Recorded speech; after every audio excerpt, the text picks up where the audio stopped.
حکومت، دولت اور شہزادی کو ٹھکرانے والے صحابی کا واقعہ، جن کا نام حضرت عبداللہ بن حذافہ رضی اللہ تعالیٰ عنہ تھا۔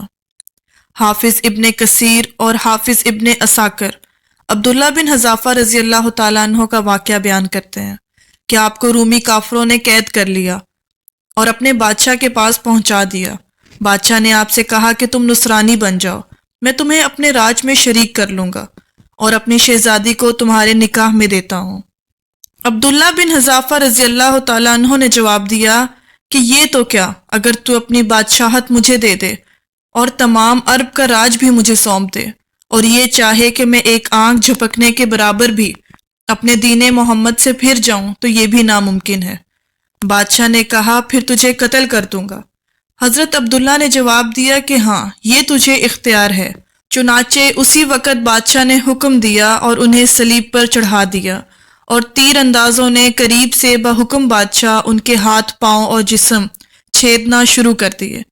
بار بار کہا جاتا تھا کہ اب بھی نصرانیت قبول کر لو، اور آپ پورے صبر کے ساتھ فرماتے تھے کہ ہرگز نہیں۔ آخر بادشاہ نے حکم دیا کہ اسے سولی سے اتار لو اور پتل کی بنی ہوئی دیگ خوب تپا کر گرم کر کے لاؤ۔ چنانچہ وہ پیش ہوئی۔ بادشاہ نے ایک اور مسلمان قیدی کے لیے حکم دیا کہ اسے اس میں ڈال دو۔ اسی وقت حضرت عبداللہ کی موجودگی میں آپ کے دیکھتے ہوئے اس مسلمان قیدی کو اس میں ڈال دیا گیا۔ وہ مسکین صحابی اسی وقت جھلس گئے، گوشت پوست جل گیا اور ہڈیاں چمکنے لگیں۔ پھر بادشاہ نے حضرت عبداللہ سے کہا کہ دیکھو، اب بھی وقت ہے، بات مان لو اور ہمارا مذہب قبول کر لو، ورنہ اسی طرح آگ کی دیگ میں اسی طرح تمہیں بھی ڈال کر جلا دیا جائے گا۔ آپ نے پھر بھی اپنے ایمان جوش سے کام لیا اور فرمایا کہ ناممکن ہے کہ میں اللہ کے دین کو چھوڑ دوں۔ اسی وقت بادشاہ نے حکم دیا کہ انہیں چرخی پر چڑھا کر اس میں ڈال دو۔ جب یہ اس آگ کی دیگ میں ڈالے جانے لگے اور چرخی پر اٹھائے گئے تو بادشاہ نے دیکھا کہ ان کی آنکھوں میں سے آنسو نکل رہے ہیں۔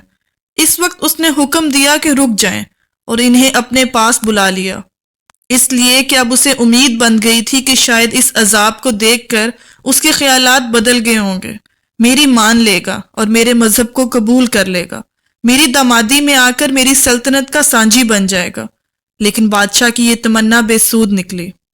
حضرت عبداللہ نے فرمایا کہ میں صرف اس وجہ سے رویا تھا کہ آج ایک ہی جان ہے جسے اللہ کی راہ میں اس عذاب کے ساتھ قربان کر رہا ہوں۔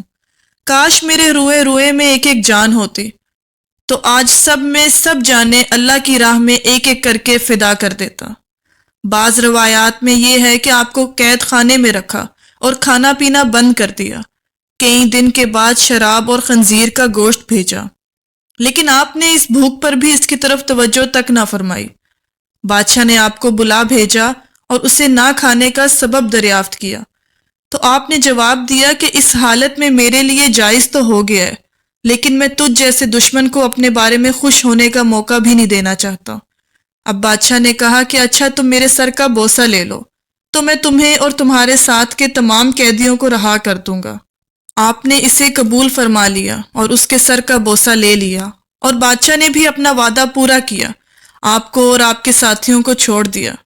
جب حضرت عبداللہ بن حذافہ رضی اللہ تعالیٰ عنہ یہاں سے آزاد ہو کر حضرت عمر فاروق رضی اللہ تعالیٰ عنہ کے پاس پہنچے تو آپ نے انہیں بڑے ادب کے ساتھ منبر رسول پر بٹھایا اور فرمایا کہ عبداللہ، اپنا واقعہ ہم کو سناؤ۔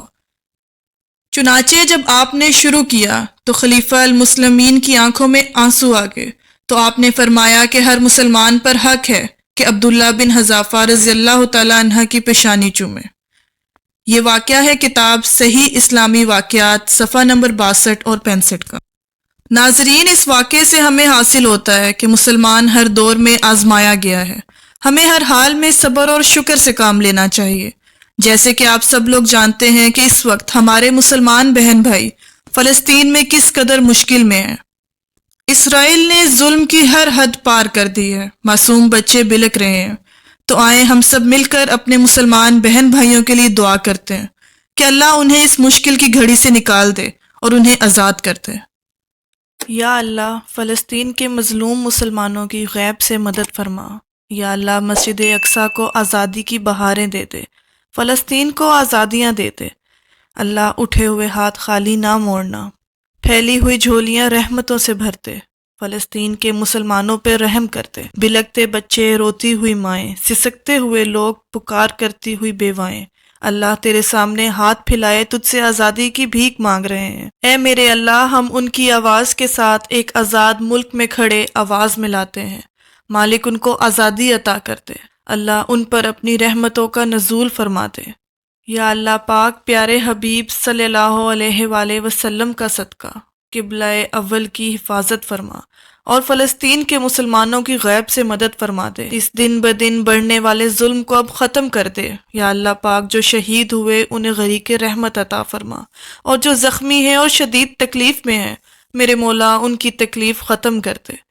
لاوارث اور بے آسرا بچوں کو در در کی ٹھوکروں سے بچا لے میرے مولا۔ یا اللہ پاک، فلسطین کے مسلمانوں کو اس آزمائش کی گھڑی سے نکال دے، شہداء کو اعلیٰ مقام ملے۔ یا اللہ، رحمت کی نظر کرتے، ہم رحمت کے طلبگار ہیں، تجھے تیرے پیارے حبیب کا واسطہ، صحابہ اور اہل بیت کا واسطہ، ہر نبی کا واسطہ، ہر ولی کا واسطہ، کربلا کے معصوم شہداء کا واسطہ، فلسطین کے مظلوم مسلمانوں کی غیب سے مدد فرما دے۔ ہمارا قبلہ اول بیت المقدس ہمیں واپس عطا فرما۔ یا اللہ، جو مسلمانوں کو مٹانا چاہتے ہیں انہیں نیست و نابود فرما دے، انہیں عبرت کا نشانہ بنا دے، اپنے غضب کا نظارہ دکھا۔ اے بدر کے میدان میں فرشتوں کی فوج بھیجنے والے، ہمارے فلسطین کے مظلوم مسلمانوں کی مدد فرما دے۔ آمین یا رب العالمین۔